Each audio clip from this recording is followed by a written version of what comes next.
I've got 15 words for you, and if you know all of them, your chess knowledge is better than 97% of players worldwide. That's right, you'd be a certified chess vocab expert. So, are you in the top 3%? Let's find out. Here's how it works. I'll show you a chess term and 3 possible positions. Your job? Pick the one that best matches the term. We'll start with 5 medium difficulty words, gradually leveling up to hard ones. But because this is a Mortal Chess video and I'm here to keep your egos in check, I've added 5 bonus impossible terms at the end. And, depending on your score, I'll try to guess your chess rating. Let's jump in. 1. Fork. Is it A. When you checkmate your opponent's king with a pawn? B. When you capture the pawn on c7, attacking both the queen and the king, a royal fork? Or C. A fancy piece combination of a queen and 2 bishops controlling many squares on the board? The answer is B. Whenever you attack 2 pieces at the same time, forcing your opponent to save only one, it's called a fork. Here are 2 more examples of forks in chess. 2. Fianchetto. Is it A. A name given to the bad bishop in the French defense? B. A trio of pawns at the center of the board? Or C. The act of placing your bishop on a square like b2 because it looks fancy? The answer is C. Whenever you see a triangular pawn structure like this with a bishop nestled in between, that bishop is said to be fianchettoed. 3. Stalemate. Is it A. When you've been dominated so much that you have no legal moves left to play? B. A disgusting checkmate with the knight, where the king is surrounded by its own pieces? Or C. When you have 2 ways to checkmate but choose the longer route, a stalemate? The answer is A. Whenever your opponent has no legal moves left, the game ends in a draw, called a stalemate. Some people believe the side with no moves should lose. Let me know what you think. 4. Battery. Is it A. A brute force assault on your opponent's king involving sacrifices to destroy the king's defenses, first-degree battery on the king? B. When 2 pieces exist in a closed circuit of mutual protection, the rook protects the knight protects the bishop, and the bishop protects the rook? Or C. When to capture a protected pawn, you align your pieces in a straight line like batteries. The old ones, not these new ones, whose lithium you get right from my beloved country. But weirdly, I, a citizen, can't afford to buy an iPhone. Think about it, some countries are pew-pew manufacturing specialists, and as a citizen there, you can afford to own an M16 or an RPG, even on a high school allowance. Not fair at all. So if you own an iPhone, and have ever bragged to a friend about its battery life, you owe me a beer. It's reparations. The link to my PayPal is in the description. Anyway, enough ranting, the answer is C. Any lineup of bishops, rooks, queens, or a combination of these pieces is called a battery. 5.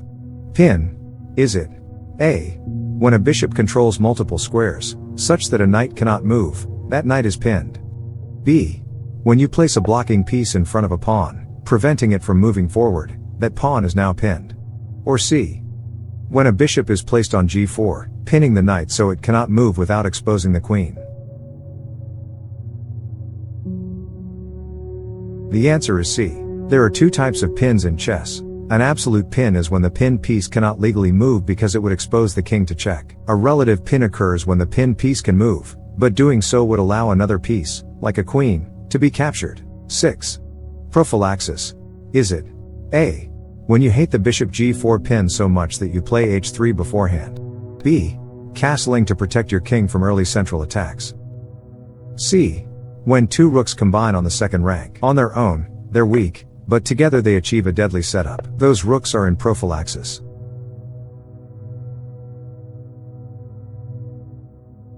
The answer is A. Prophylaxis is a move made in anticipation to prevent an annoying move your opponent might play.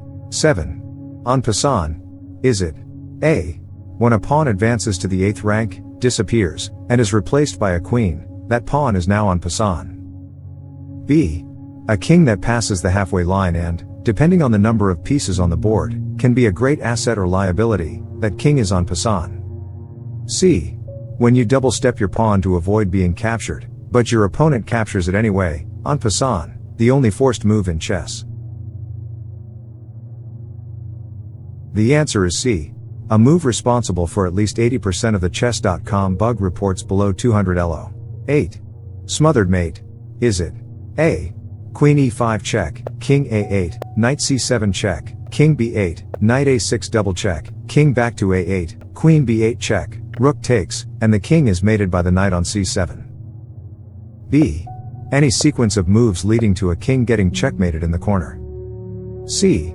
A checkmate where the mating piece is on the square right next to the king. This is a distant mate, this is a smothered mate.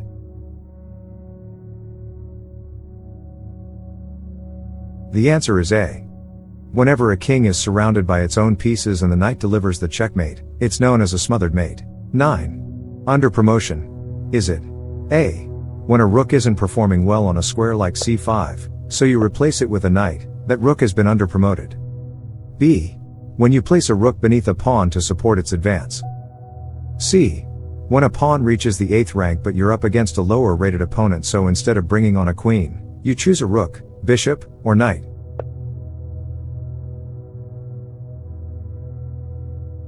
The answer is C. Sometimes, under promotion is used to avoid stalemate, like promoting to a rook instead of a queen in a position like this one. And yes, you promote to a rook, because only 1% of chess players can mate with two bishops, and virtually 0% can mate with the bishop and knight.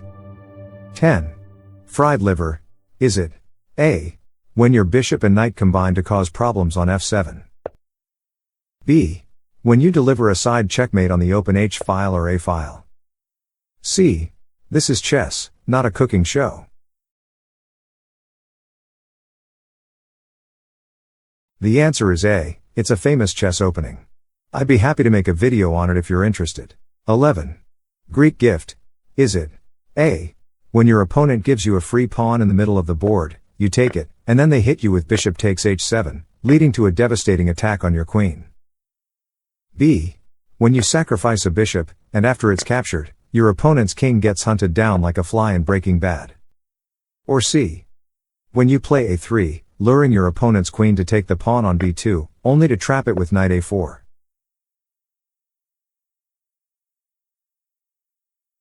The answer is B. A Greek gift is a famous bishop sacrifice, often involving bishop takes h7, to launch a deadly attack.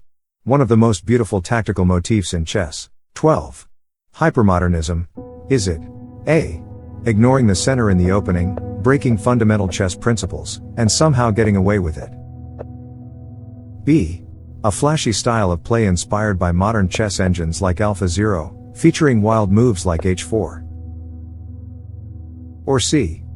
A trend of meme openings like the cow and bonk loud, popularized by your favorite streamers? The answer is A. Hypermodern openings defy traditional principles by controlling the center with pieces rather than pawns.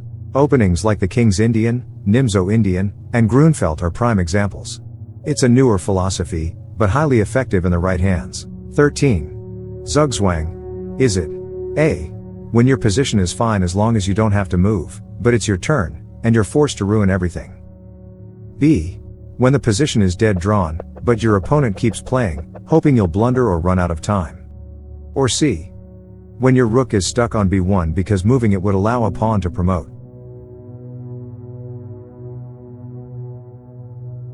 The answer is A. Zugzwang means being forced to move when you'd rather pass, often turning a draw into a loss. It's not stalemate, your opponent can move, but they'd rather not. 14. Opposition. Is it A. When two rooks face each other, but whoever captures first loses control of the file? B. When your opponent places a bishop on g3, and you counter it with your bishop on b7, creating bishop opposition? Or C. When your king stands directly opposite your opponent's king, a critical strategy in king and pawn endgames?